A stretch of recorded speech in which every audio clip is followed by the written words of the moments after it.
Bonjour à tous et bienvenue sur ma chaîne YouTube Zilou Scrap et Bricole. Alors, nous nous retrouvons aujourd'hui pour réaliser une petite carte pour un anniversaire, une carte plutôt masculine. Donc, je vais vous montrer aujourd'hui comment utiliser l'embossage, mais l'embossage à froid. C'est parti! Alors, vous voyez, j'ai commencé à préparer tous mes petits papiers pour pas perdre de temps. Donc, j'ai choisi d'utiliser, vous allez voir, je vais vous montrer une technique pour faire un masquage avec 2 tampons. Donc, j'ai choisi ce beau tampon que j'ai acheté à la foire à la Beaujoire quand il y a eu Creativa. Hein, c'est un des rares stands qui se trouvait sur Creativa, donc voilà, je vais l'utiliser. Je trouve qu'il fait assez masculin avec ses petites étoiles, hein, il est assez joli. Donc je vais utiliser un texte joyeux anniversaire, hein, en clear comme ceci. Donc mon tampon étant en longueur, je suis venue mesurer la hauteur, la largeur. Il va tenir donc sur un petit carton comme ceci. Donc là, ma base de carte. Elle fait donc dans une... j'ai découpé une bande de 9 cm sur la longueur des 29,7. Donc ça me fait une carte comme ça pliée. Je suis venue... Alors moi j'ai choisi du noir pour contraster. Donc je suis venue découper mon papier noir en laissant 1 mm de chaque côté. Comme ça. Et puis, vous voyez, donc ce carton-là, il doit faire 9 par 13, il me semble. Il viendra comme ça, soit au milieu, soit sur un côté. On verra, on avisera après au moment de faire la carte. Donc, je vous laisse découper, vous, vos papiers en fonction du choix de votre tampon de fond. Alors, on va commencer par travailler. Alors là, moi, le papier, en l'occurrence, là, le papier noir, mon papier de matage. Et je vais le gaufrer pour lui donner une petite, voilà, un petit relief, pour donner un petit effet. Alors, gaufrage à froid, de l'embossage, gaufrage ou embossage à froid. Alors, vous me voyez souvent utiliser de l'embossage à chaud pour écrire des mots, avec donc de la Versamark et une poudre pailletée, une poudre or, enfin bref, il en existe de toutes sortes, de toutes les marques. L'embossage à froid, eh bien il s'agit d'embosser ou de gaufrer le papier à l'aide de classeurs d'embossage. Donc il vous faudra une machine pour pouvoir compresser ces classeurs, écraser ces classeurs et donc écraser la fibre du papier pour laisser, alors on va dire imprimer en quelque sorte, embosser dans le papier les petites formes que nous découvrons sur les classeurs de gaufrage. Donc là moi j'ai choisi ici des étoiles, puisque dans mon tampon, il y a également des étoiles, mais il existe toutes sortes de classeurs de gaufrage, d'embossage. Il en existe même en 3D. Donc, vous avez l'embarras du choix. Donc, ces petits classeurs, eh bien, il en existe aussi en différentes largeurs. Donc, faites attention en fonction de votre machine. Si vous avez une machine qui vous permet de passer du format A4, eh bien là vous pouvez utiliser tout type de plioir. Si vous avez une machine comme la mienne qui ne permet d'utiliser que 15 cm de passage, ben faites attention, ne les prenez pas trop grands. Donc ils existent en différents formats, je vais vous montrer. Voilà, alors moi dans ce que j'ai, alors donc j'ai une machine moi qui, comme je vous disais, hein, qui n'accepte que 15 cm de largeur. En voici un en 3D. Vous voyez, vous devez le retrouver sur une vidéo que j'ai fait à Noël avec une carte qui ressemblait à un manteau de Père Noël. J'avais embossé en rouge mon papier avec ce plioir de gaufrage déjà, je vous avais expliqué, hein, qui fait voilà, comme un effet de pull. Et puis vous en avez plein d'autres comme ça, vous voyez, différentes marques. Hein. La Cuttleblock, bah, c'est une machine aussi qui découpe et qui embosse. Donc là, c'est des petits pois. Vous en avez comme ceci. Alors ça doit être de chez Action, qui embosse et qui découpe en même temps. Donc vous voyez, là, on voit, j'ai 3 ballons, puis des petits confettis qui sont également des matrices de coupe, donc qui ajourent le papier. Il y en a des plus petits comme ceci qui permettent de faire des médaillons. Voilà, que dire, encore un grand là, mais qui n'est pas en 3D celui-là. Hein, il est, vous voyez, quand je dis grand, c'est hop, grand, ils doivent faire, voilà, ça fait 15 sur 15. Hein, c'est des carrés. Voilà, encore un cadre. Et puis, voilà, vous en avez également comme ça qui vous permettent de faire des bordures. Vous voyez ici, c'est juste un petit point de croix. Voilà, là, des petits flocons. Voilà, ici, on a des fleurs. Alors, je ne sais pas si vous voyez bien le motif. Peut-être qu'en mettant un papier, comme ça. Vous voyez, c'est des fleurs avec des tiges avec des fleurs. Voilà, bon, enfin il existe plein de, là voyez, nous avons là des toutes petites fleurs, ça permet d'embosser sur voilà, une chaîne de petites fleurs pour embosser sur une enveloppe, sur le rabat d'une carte. Voilà, donc c'était pour vous montrer ce qu'étaient les plioirs de gaufrage ou d'embossage à froid. Donc il faut ce matériel là. Et il vous faudra également donc la machine. Alors moi ici c'est une Big Shot que j'ai et je vais vous montrer, on va voir, on va réaliser ensemble. Vous allez voir comment on utilise ceci. Donc là vous voyez mes plaques, elles ont déjà pas mal vécu. Donc là alors cette fois-ci d'habitude moi j'utilise le pad, j'ai un pad aimanté, ce qui permet quand on découpe des dailles qu'elle ne bouge pas, voilà, ça reste à peu près en place. Là par contre pour embosser il vous faut absolument le pad qui est livré de base avec la machine, puisque vu l'épaisseur, en fonction de l'épaisseur de vos pads, si c'est des 3D ils vont être beaucoup plus épais, il va falloir retirer des plateformes, des petits signets. Donc de toute façon c'est tout bête, c'est écrit, enfin c'est dessiné même dessus, vous voyez. Donc là voilà, ici on a un plioir de gaufrage avec une texture. Et bien normalement on met sur cette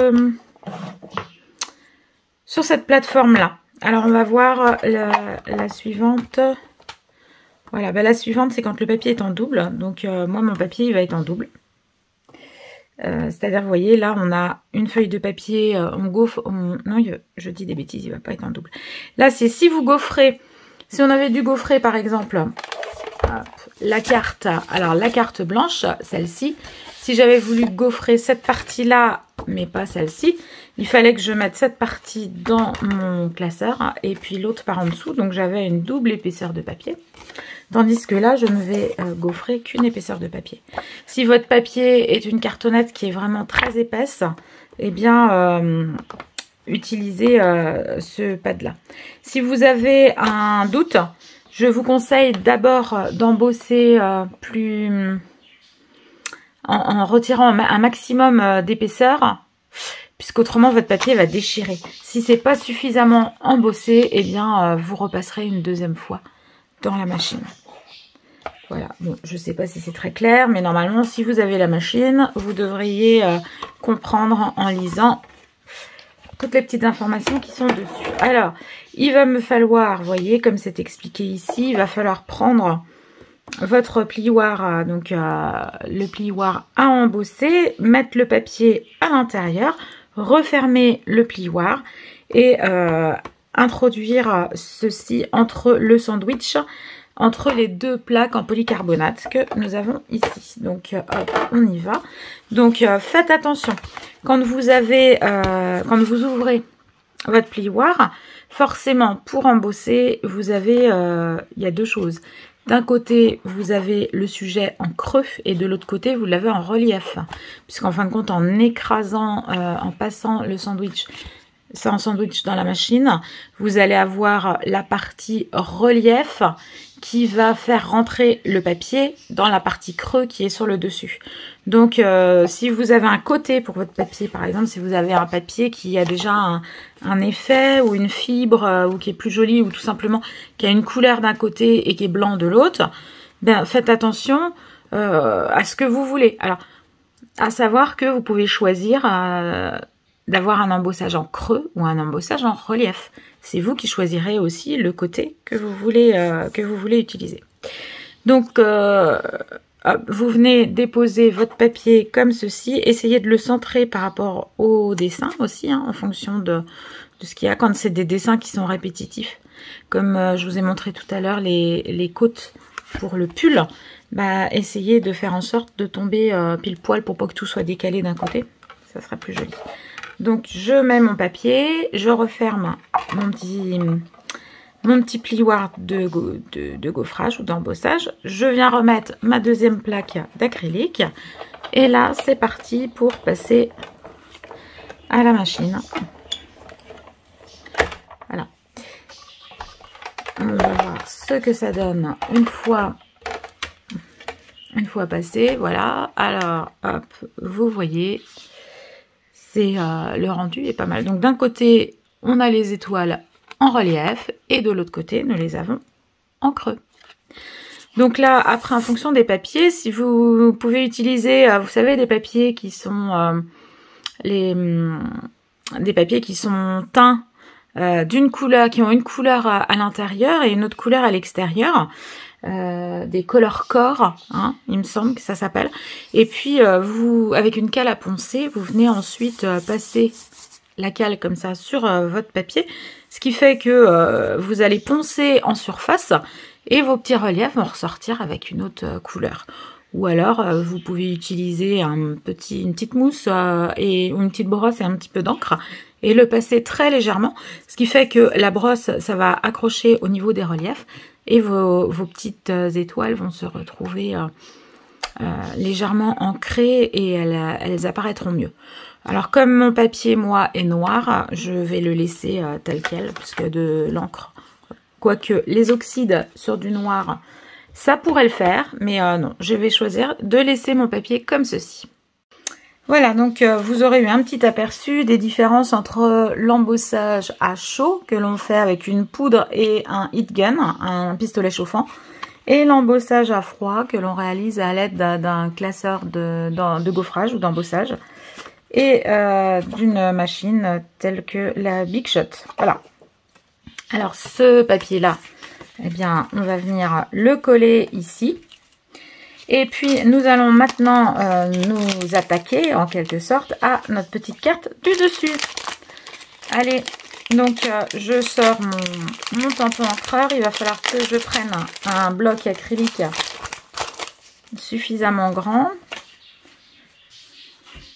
Alors voilà, je pense qu'avec celui-ci, il n'y a pas de souci. Voilà, donc là, je vais venir le mettre, je vais essayer de le mettre droit. Voilà. Donc, je mets mon petit carton là pour avoir, alors c'est pas l'échelle hein, sur le carton, pour voir dans quel sens, bon, on peut éventuellement le mettre dans les deux sens, hein, mais enfin, il va falloir plutôt que je le mette comme ça, donc c'est-à-dire, hop, ça sera dans ce sens-là. Donc, mon texte... Ici, mon joyeux anniversaire, je vais le mettre, allez on va dire mettons là. Alors vous voyez, je vais vous donner la petite combine pour faire un double ancrage. Donc hop, vous allez utiliser du masking tape, hein, vous prenez un masking tape de votre choix. Il faut par contre que, alors, si vous avez un mot qui doit être très large, utilisez du scotch de masquage comme pour le bricolage. Vous voyez, il faut que votre mot puisse tenir dans le masking tape. Et donc, je vais choisir où je vais le mettre. Ou peut-être, voilà, vous voyez, par exemple, je vois cette étoile là, elle a plein de petits points. Donc, je vais essayer de mettre mon masking tape comme ça, ici. Voilà. Je vais venir maintenant ancrer mon tampon. Donc, je vais l'ancrer. Je vais utiliser, j'ai sorti ici différents encreurs en distress. Et je vais essayer de faire un panachage, de mettre différentes encres pour faire quelque chose qui ne sera pas vraiment uniforme. Donc, moi, j'ai choisi du noir. Alors, bon, j'aurais dû commencer par le plus clair. Voilà. Donc, hop. Pour pas, c'est histoire de ne pas ruiner tous mes encreurs. Donc du plus clair au plus foncé.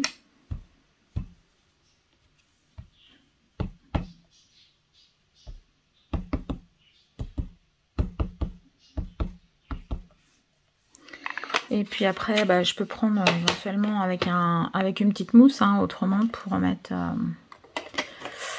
pour mettre les autres couleurs.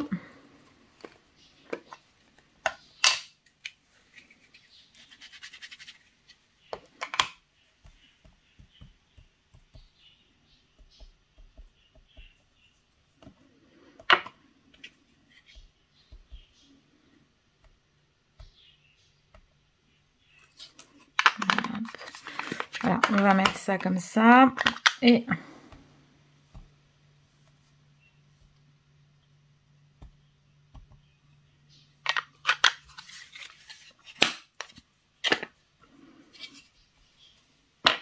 donc là je vais essayer d'insister pour qu'on voit bien.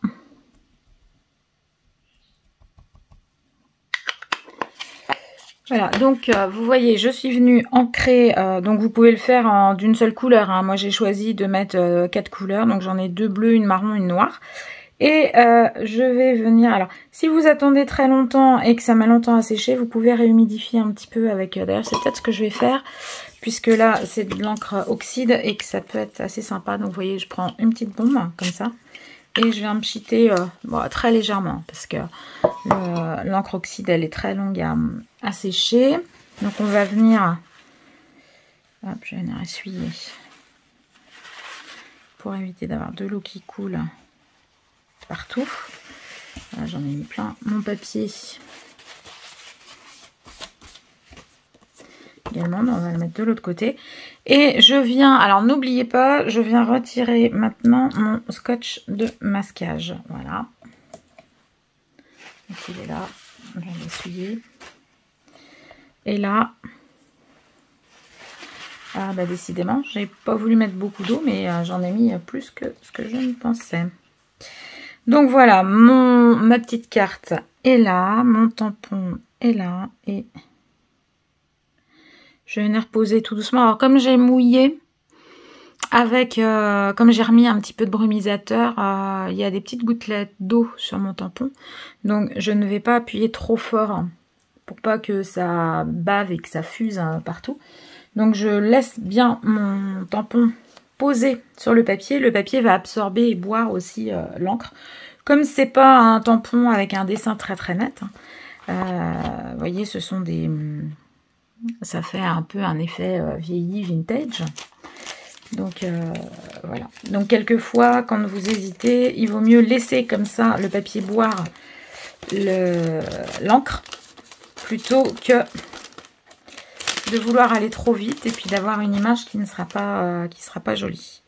Alors c'est bon. Voilà, normalement ça a dû, je pense que le papier a dû bien boire l'encre. Alors pendant ce temps-là, je vais monter sur un petit bloc acrylique mon tampon avec le texte. Alors, hop, je pense que là c'est trop petit.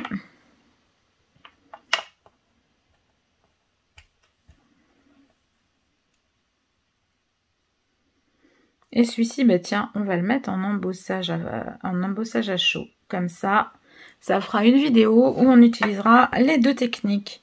Embossage à chaud, embossage à froid. Allez, bon c'est parti, attention, on va voir ce que ça donne. Ouais, c'est pas mal. Alors là, mais par contre, voilà, j'aurais peut-être dû mettre un papier. Non, c'est qu'en fin de compte, j'ai pas mis d'encre à cet endroit-là. Alors, vous voyez, donc mon image est ancrée. Et là, j'ai un blanc, c'est l'endroit où j'avais mis mon texte, mon masking tape. Et donc, je vais venir à présent ancrer mon texte et je vais pouvoir mettre mon texte dans le blanc qui est resté à cet effet. Donc, je vais venir ancrer, je vais prendre le noir. Hein. On va rester... ah ben non, je dis n'importe quoi, j'ai dit que j'allais faire de l'embossage à chaud. Donc, hop, on nettoie le tampon. On va prendre... Alors, je vous entends tous dire la Versamark. Donc là, je suis dans des tons de noir. Alors, ou bien je mets mon texte en noir, ou bien je le mets en argent. Ou en bleu aussi, éventuellement. Bon, on va essayer du noir. Donc, hop, je vais utiliser mon petit coussin là. Alors, je dis électrostatique, mais c'est plutôt antistatique. Pour éviter qu'il y ait des petits grains qui collent partout. Donc là, en plus, comme j'ai mis pas mal d'encre,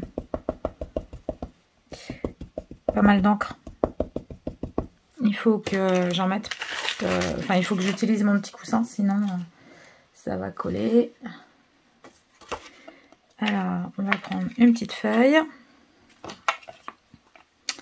Le tampon, alors mon tampon, j'ai l'impression qu'il n'est pas droit. Donc je vais essayer de l'aligner. Je ne sais pas si vous voyez bien. Pour être sûr qu'il soit droit, je vais essayer de l'aligner comme ça sur ma planche. Voilà, parce que c'est ça le souci avec les... Le souci avec les tampons qui sont longs comme ça et en montés sur un silicone, c'est que ils se tordent facilement. Donc là, hop, vous voyez bien, moi je peux zoomer un petit peu si vous souhaitez. Voilà. Je vais venir mettre donc mon texte, le centrer au milieu.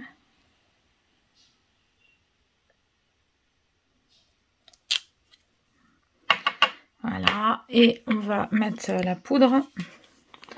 Donc là, c'est de la super fine détail en noir de chez... C'est chez qui ça? Ranger.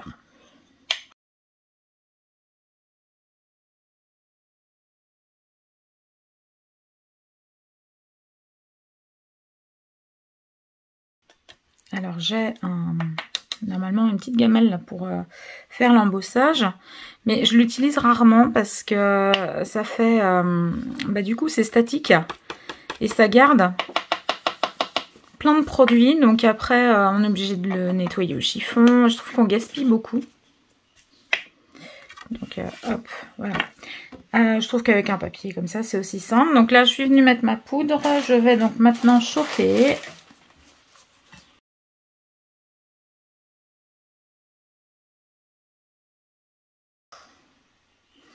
Voilà, alors c'est une poudre que j'ai pas souvent utilisée. En fin de compte, elle est vraiment, elle est très bien. On a vraiment un rendu très très très joli. C'est brillant, c'est très joli. Donc alors, je trouve pour ma part que la carte est un petit peu claire, que ça va beaucoup trancher sur le noir, hein, le fond. Donc je viendrai bien ancrer un petit peu les bords. Alors soit les ancrer, soit éventuellement avec un tampon,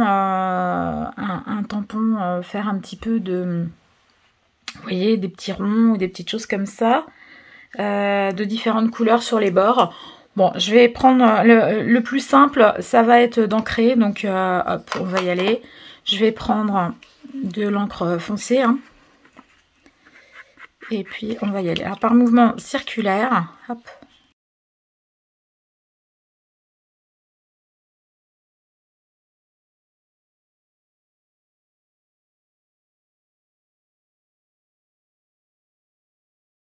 Donc là, il y a déjà pas mal de... J'ai mis pas mal d'encre. Et on va venir travailler un petit peu peut-être avec l'eau aussi, puisque...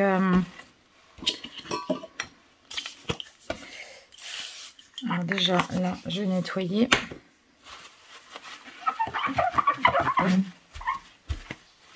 J'ai de l'aquarelle qui reste depuis longtemps là. Hop, on va en profiter pour nettoyer tout ça. Et puis donc là j'ai utilisé de l'encre oxyde, donc contrairement à l'encre ink, elle réagit avec l'eau. Donc je vais essayer. Alors par contre je voudrais pas mettre trop d'eau sur le milieu, parce que dans le milieu c'est aussi des encres oxydes et je voudrais pas les faire trop réagir. Donc je vais venir comme ça, hop, masquer. Je brumise. Allez, on va rééloigner un petit peu pour que vous voyez davantage en effet de... Voilà, et je viens tapoter comme ça pour retirer de la matière. Ça va donner, ça fait réagir l'encre. Vous voyez, je vais vous montrer là. J'ai travaillé ici, donc les encres avec l'eau, alors que là, ça n'est pas fait. On voit une légère petite différence. Donc je vais continuer. Hein. Hop.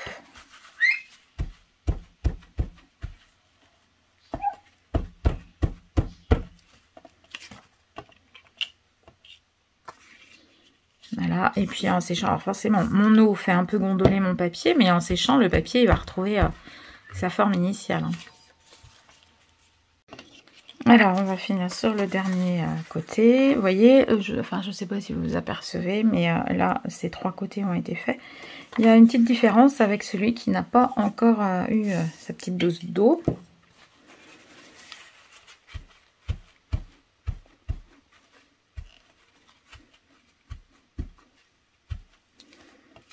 Voilà. Bon, allez, je vais passer tout ça au pistolet chauffant, histoire de faire sécher un petit peu mon papier pour éviter qu'il gondole de trop.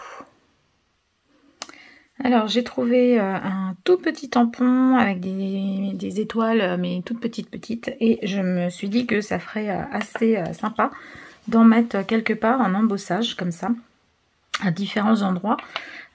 Puisque je trouve que ce noir là est beau et qui ressort bien, donc je vais essayer, donc hop, je vais passer un petit peu mon petit coussin un peu partout et puis on va venir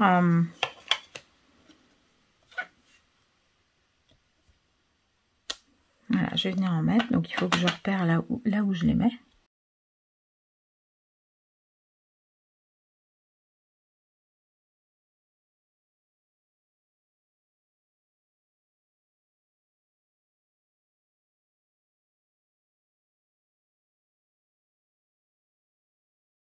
Allez, on chauffe tout ça.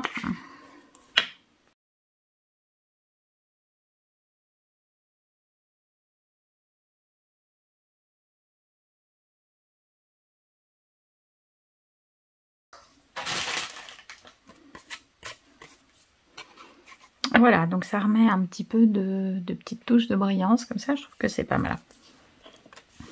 Allez, ben maintenant, il reste plus qu'à coller tout ça, à monter, et je remonte une fois que tout ça c'est terminé. Donc voilà, j'ai collé le fond de la base de ma carte. Et puis là, je suis venue agrafer un petit morceau de tulle blanc avec un petit ruban noir pour donner un petit peu de relief. Et je vais venir mettre tout ça sur la carte. Alors maintenant, la question va être, est-ce que je centre? Est-ce que je mets plus voilà, d'un côté, de l'autre? Bon, je pense que je vais légèrement, enfin je vais laisser quand même, je vais centrer en haut en bas et puis je vais la décaler un petit peu vers la gauche, voilà. Et puis ma carte sera finie, donc j'espère que je vous aurai un petit peu éclairé sur les différences entre l'embossage à froid et à chaud. Hein, donc le matériel n'est pas le même, le rendu n'est pas le même non plus. L'embossage à froid, on parle aussi de gaufrage. Et voilà, bon bah j'espère que vous allez aussi, que vous aurez apprécié cette petite astuce pour pouvoir mettre du texte dans un tampon. Donc si vous avez un tampon avec, vous savez, très fleuri ou avec beaucoup d'arabesques ou de choses comme ça, ça vous permet de pouvoir faire une petite fenêtre pour pouvoir y mettre un message voilà, ça permet d'utiliser aussi certains de nos tampons différemment. Donc j'espère que voilà, ça vous aura plu, ça vous aura rappelé peut-être des souvenirs, peut-être que vous le saviez déjà puis que vous ne vous en souveniez plus. Des fois c'est bien de revoir un petit peu, de revoir même ce que l'on connaît déjà. Ça nous remet voilà, une petite... ça nous redonne envie de réaliser. Bien, bah écoutez, je vous remercie de m'avoir regardé jusqu'au bout. Je vous invite à liker ma vidéo, à vous abonner pour ne pas oublier la prochaine publication. Je vous remercie et je vous dis à très bientôt. Kenavo!